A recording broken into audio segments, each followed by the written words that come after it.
সম্মানিত সভাপতি,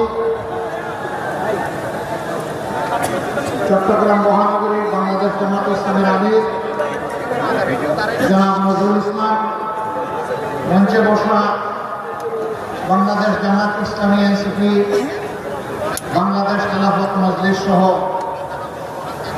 সকল 11 দলীয় নির্বাচন লক্ষ্যের কেন্দ্রীয় এবং স্থানীয় নেতৃবৃন্দ, বীর চট্টলার ভাই ও বোনেরা, শহীদ পরিবারের গর্বিত সদস্যবৃন্দ, জুলাই যোদ্ধাবৃন্দ, প্রশাসনের সম্মানিত সদস্যবৃন্দ এবং আমার সাংবাদিক বন্ধুগণ, আজকে সকাল থেকে শুরু করে এই অঞ্চলে আপনাদের সামনে এটি আমার পঞ্চমবার হাজির হওয়া। আমরা মহেশখালী থেকে শুরু করে এখানে এসে থেকেছি। দুটি কথা বলে ইনশাআল্লাহ আপনাদের উপরে কিছু আমানত রেখে এখান থেকে আমি আপাতত আজকের উপর বিদায় নিতে চাই। এই বাংলাদেশ আমাদের প্রিয় জন্মভূমি। এই জন্মভূমির প্রতি মাটির পাহারাদারি করা আমাদের এর আধা ইঞ্চি মাটিও ইনশাআল্লাহ আমরা কাউকে দেব না। জুলাই যোদ্ধারা বলেছিল জীবন দিব, জুলাই দিব না।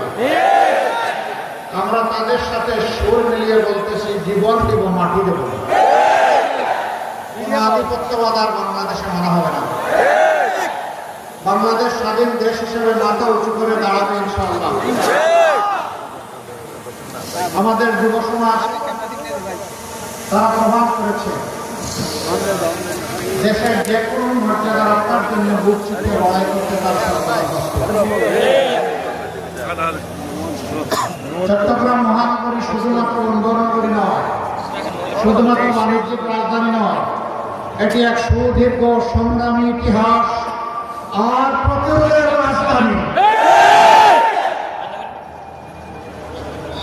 বাংলাদেশে 71 সালে স্বাধীনতার ঘোষণা থেকেই হয়েছিল। আপনাদের এই গর্বিত সন্তান সবার আগে চিৎকার দিয়ে বলেছিলেন উই লিবর। তিনি হচ্ছেন এলডিপির সম্মানিত সভাপতি ডক্টর কর্নেল মিত্র। জিয়াউর সাহেবকে হাতে ধরে সামনে এগিয়ে নিয়ে গিয়েছিলেন। চট্টগ্রামবাসী আপনাদেরকে স্যালুট। এই গর্বিত ইতিহাসের আপনারাই সূচনা করেছিলেন। কেন? তিনি আজকে আক্ষেপ করে বলেন আমি